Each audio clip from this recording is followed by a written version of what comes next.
Forest 2, United 2. We're supposed to be happy or disappointed about that one. At half-time, I felt Manchester United were in control, going for another win against a team who've beaten United in the last 3 meetings. And then after 50 minutes, I'm thinking, oh no, how can this be? United conceded 2 goals in 90 seconds.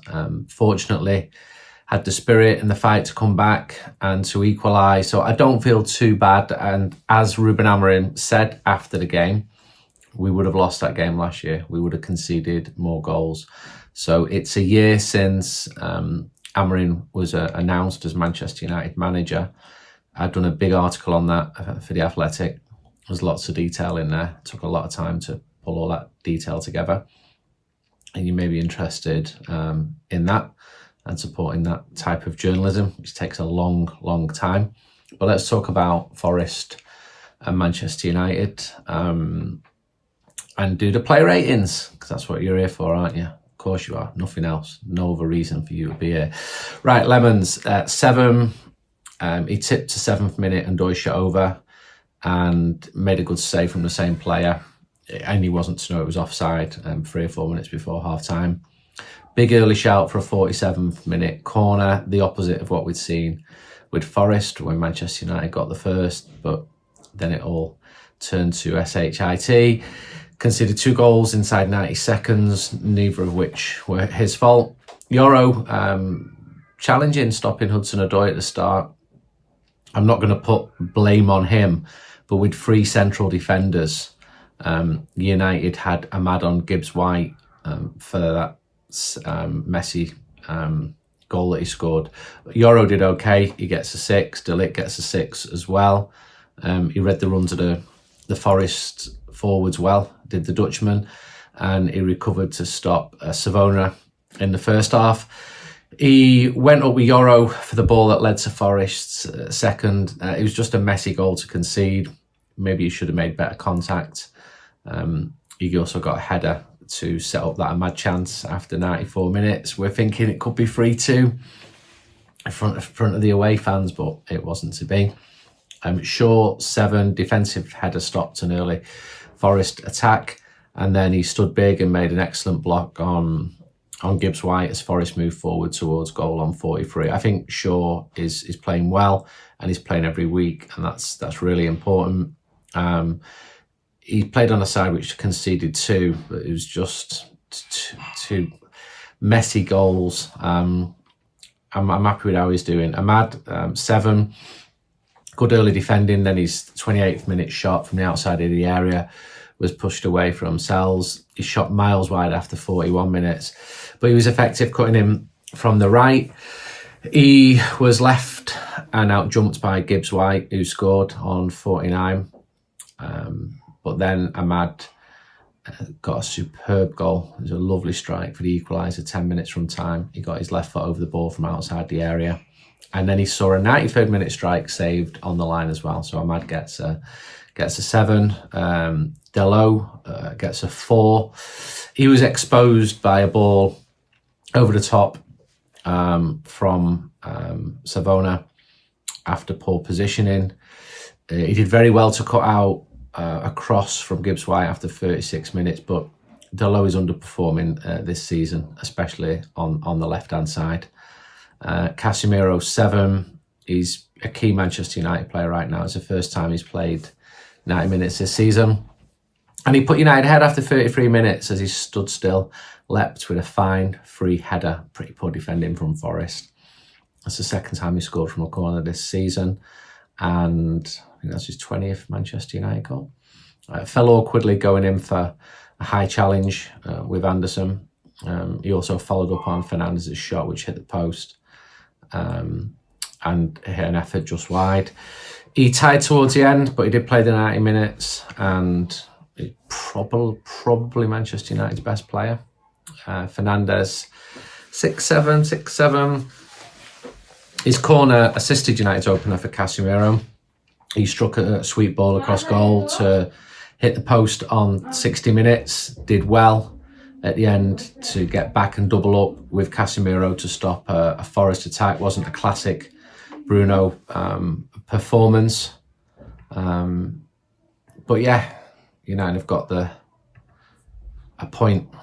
I still feel a bit frustrated because I'm sort of looking at the live league table, which you shouldn't do, but people shouldn't pick their nose, and they do. And it was second at half time. It's getting dark, night's closing in, it's getting cold as well. You should consider investing in a heat pump with Improve Easy, a Manchester company. Very supportive of United We Stand. They're giving away free football kits to United We Stand readers as well for whole teams. You've just got to be a junior team in Old Trafford. So look at the back page of the mag for that. Download the mag as well, the latest one, if you've not seen that. So lower bills, warmer homes, and a greener future thanks to a heat pump. There's a £7,500 government grant available that pays the majority of a heat pump. And why should you have a heat pump? Well, you'll save a few quid. It's greener. You're moving with the future. You're saving energy. And there is a rising adaptation. This is the future of UK heating using trusted technology. You can go greener. You can cut nearly 3 tons of CO2 from your home every year. You can get a free quote and you can save a lot of money. Just see more details in the advert and the bit of text just beside this video. Now I've got your absolute undivided attention. I will carry on with the rest of the ratings after Bruno. So Brian and Bumo, 7, always in and around the second balls to make United's midfield more compact. He linked up well with Ahmad. He played a lovely ball to Šeško in the first half. So I felt that he was Manchester United's best attacker today on probably a fair result, pretty scrappy. Forest were kicking off because they felt that the ball which led to the goal had not gone out. It was in the River Trent. Of course it had gone out. Šeško, 6, he got the first shot off of the game. Although he should have left it for Bruno Fernandes, who was shouting. He holds the ball up really well, which is something that Rasmus Højlund was not perceived to do well. He lets get his team up the pitch. He spun and took a shot after 15 minutes.